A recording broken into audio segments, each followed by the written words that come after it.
ห่างหายไปโดนเนาะโดนจมสื่อไม่ได้กินข้าวนี่มีซุปหน่อไม้ครับปิ่งปลาย่อนซุปหน่อไม้เฮ็ดเองนี่ซุปหน่อไม้ปิ่งปลาย่อนนี่ซื้อเอาปิดปลาปิ่งปลาของหายากราคาแพงอีกกับข้าวเหนียวหอนๆหอมข้าวไหม้ปะวะ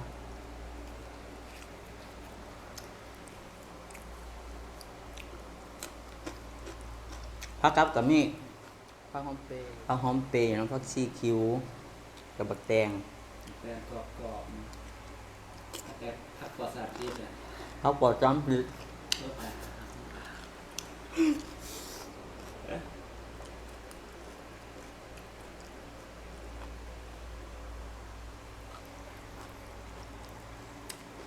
เป็นต้องว้าวกินก่อนนิ้วขอให้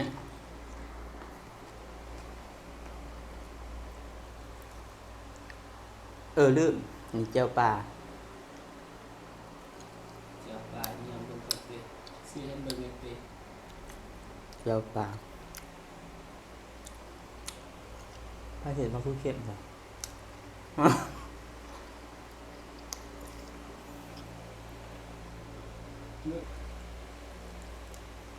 ทำเนียน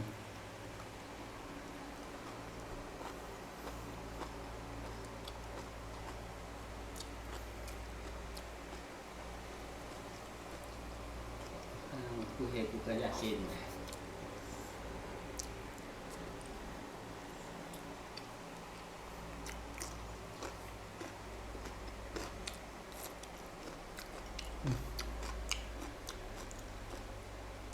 ข้าวแบบพริกจ้ะแบบพริกอยู่ที่เพชรจ้ะ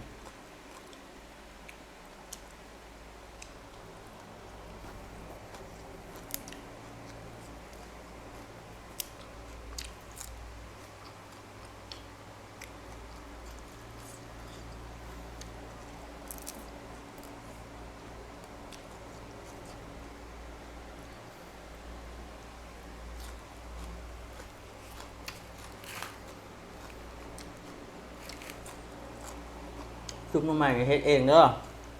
ใส่หมูสับนะเห็นบอกตอนหมูเนี่ย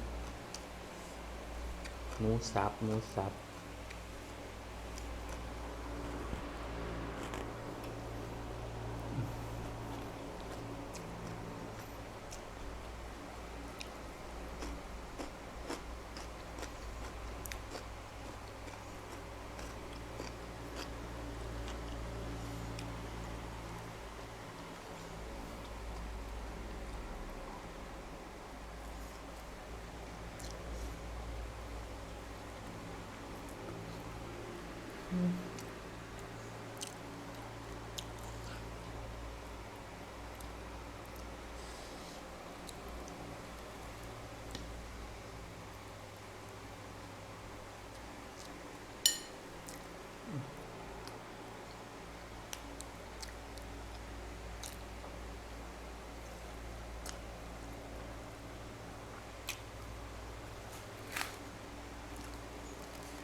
มาเด้อกินของกันเด้อ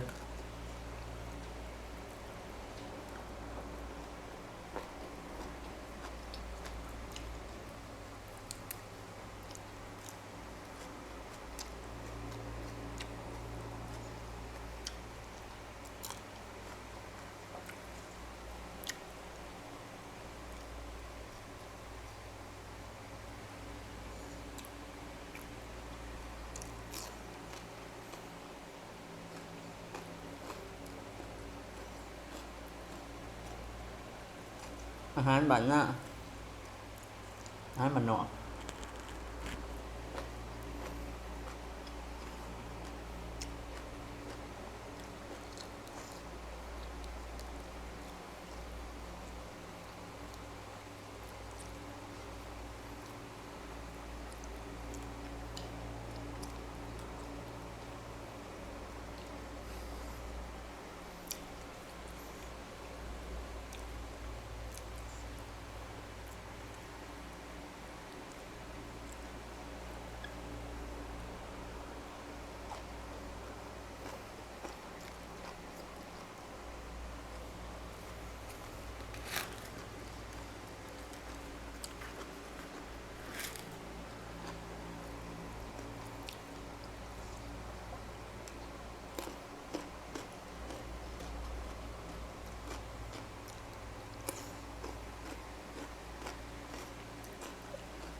หรือต่อกับบอก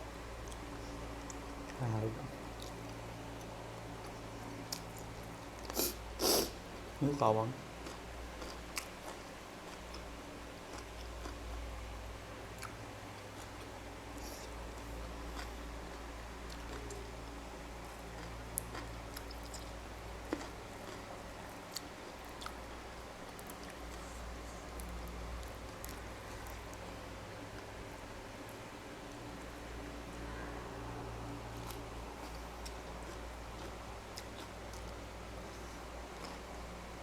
อิ่ม